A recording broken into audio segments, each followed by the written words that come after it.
Hi friends, I am Sanghamitra. Welcome to my YouTube channel. আশা করছি তোমরা সবাই খুব ভালো আছো, সুস্থ আছো। আজকে আবারও একটি নতুন রেসিপি নিয়ে হাজির হয়েছি, নিরামিষ আলু বেগুনের তরকারি।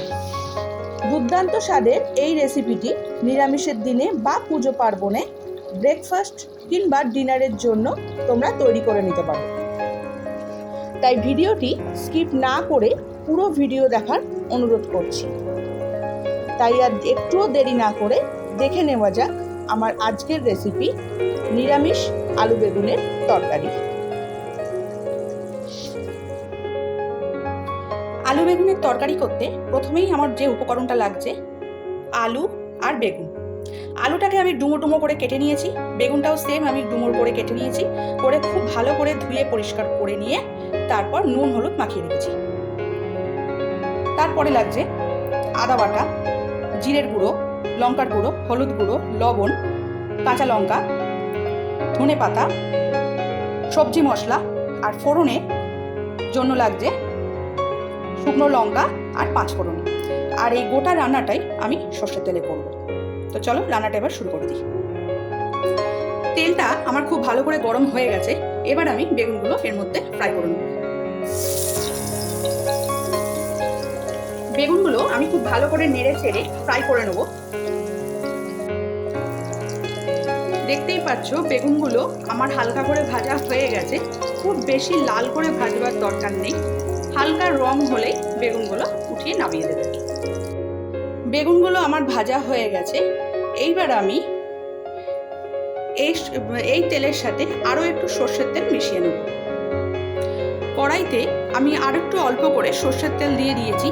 এবার তেলটা গরম হয়ে গেলে এর মধ্যে আমি ফোড়নের জন্য একটা শুকনো লঙ্কা এবং একটুখানি পাঁচফোড়ন দিয়ে দেবো।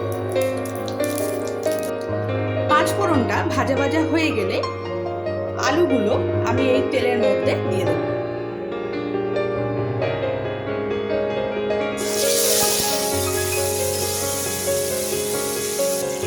তেলেতে আলুগুলো দিয়ে আমি হালকা করে আলুগুলো ফ্রাই করে নেব। অন্যদিকে এখানে যে গুঁড়ো মশলাগুলো আছে এবং তার সাথে আদা বাটা, লবণ, এটাকে আমি জলে গুলে একটা পেস্ট তৈরি করে নেব। প্রত্যেকটা মশলা দিয়ে দিয়েছি এবং তার সাথে এখানে আদা বাটাও দিয়ে দিয়েছি। এবার আমি একটু জল দিয়ে একটা নরম পেস্ট গুলে নেব।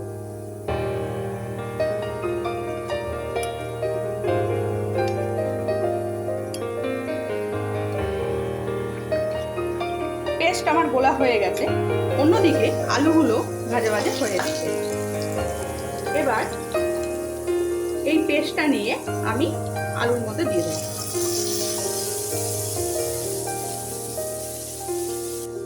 মশলাটা দিয়ে আমি আলুর সাথে খুব ভালো করে মিনিট 7 ধরে কষিয়ে নেব, যাতে করে মশলার যে কাঁচা গন্ধ আছে সেটা যাতে চলে যায়। এর মধ্যে দিয়ে দেবো দুটো কাঁচা লঙ্কা। কাঁচা লঙ্কাগুলোকে আমি ছিঁড়ে রেখেছি, এই লঙ্কাগুলোই আমি এর মধ্যে দিয়ে দিচ্ছি।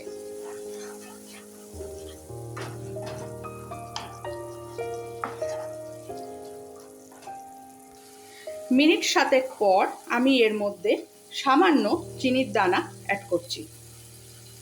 তোমরা যদি চিনিটা পছন্দ না করো তাহলে এটাকে স্কিপ করতে পারো। আলু বেগুনের এই রেসিপিটি তোমরা যে কোনো নিরামিষের দিনে সার্ভ করতে পারো, খেতে খুব সুস্বাদু হবে। বাড়িতে অবশ্যই তোমরা এটা ট্রাই করে দেখবে।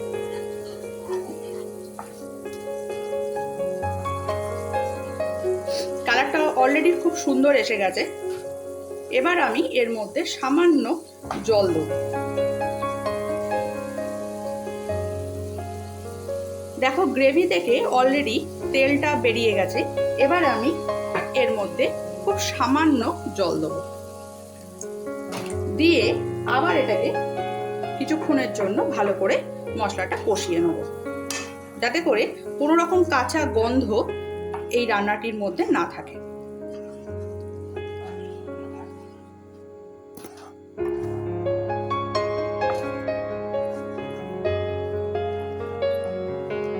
আমি এখানে কোনো রকম কাশ্মীরি লঙ্কার গুঁড়ো ইউজ করিনি। তোমরা যদি চাও তাহলে অবশ্যই এর মধ্যে কাশ্মীরি লঙ্কার গুঁড়ো দিতে পারো, কিন্তু কাশ্মীরি গুঁড়ো লঙ্কা ছাড়াও আমার অলরেডি কালারটা খুব সুন্দর এসে গেছে। গ্রেভিটা ফুটে উঠেছে, এবার আমি এর মধ্যে অ্যাড করব সবজি মশলা। এই সবজি মশলা দিয়ে 1 মিনিট মতো একটু নাড়াচাড়া করেই আমি এর মধ্যে জল দিয়ে দেবো।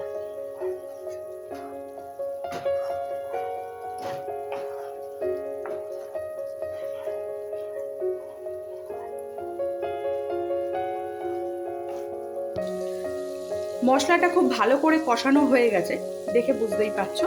এবার আমি এর মধ্যে জল দিয়ে দেবো।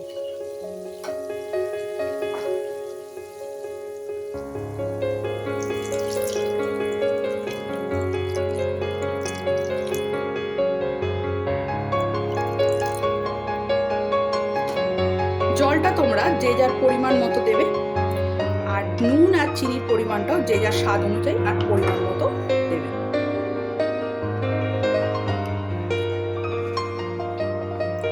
এবার এই ঝোলের সাথে আলুগুলো আমি 10 মিনিটের জন্য বয়েল করতে দিয়ে দেব।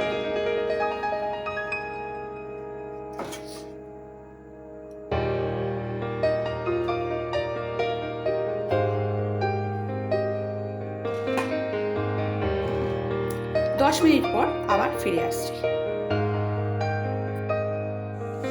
10 মিনিট হয়ে গেছে, এবার আমি ঢাকাটা ওপেন করে দিচ্ছি।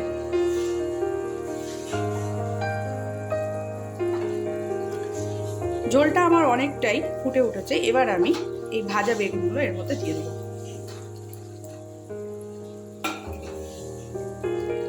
ভাজা বেগুনগুলো দেওয়ার পর আমি হালকা হাতে একটু মিশিয়ে নেব, নিয়ে মিনিট 2-3 জন্য এটাকে ভালো করে ফুটিয়ে নেব।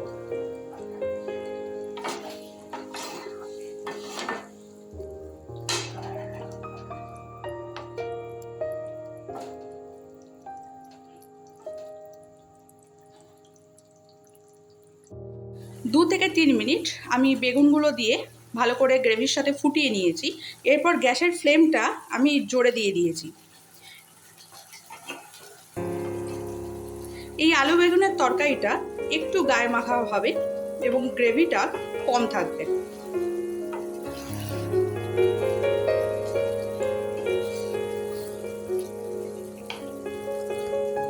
রেডি হয়ে গেছে আমার আজকের রেসিপি নিরামিষ আলু বেগুনের তরকারি।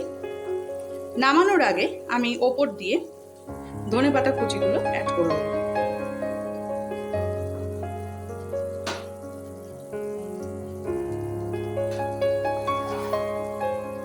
ধনেপাতা কুচিগুলো দেওয়ার পর ভালো করে আমি এর সাথে মিশিয়ে নিয়ে গ্যাসটা অফ করে দেবো, দিয়ে 5 মিনিট স্ট্যান্ডিং টাইম দেবো।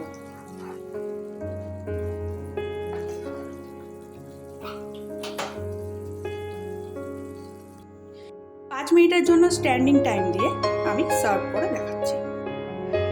নরম নরম পরোটার সাথে গরম গরম আলু বেগুনের তরকারি রেডি অ্যান্ড সার্ভ। যদি এই আলু বেগুনের তরকারি রেসিপিটি তোমাদের সবার ভালো লেগে থাকে তাহলে অবশ্যই লাইক, কমেন্ট, শেয়ার করো। আর যারা আমার চ্যানেলে নতুন বন্ধু আছো তারা অবশ্যই চ্যানেলটা সাবস্ক্রাইব করে দিও, আর পাশে থাকা বেল আইকনের অলটা প্রেস করতে একদম ভুলো না। তো আজকের মতো এই পর্যন্তই, দেখা হচ্ছে আবার নতুন একটি পর্বে।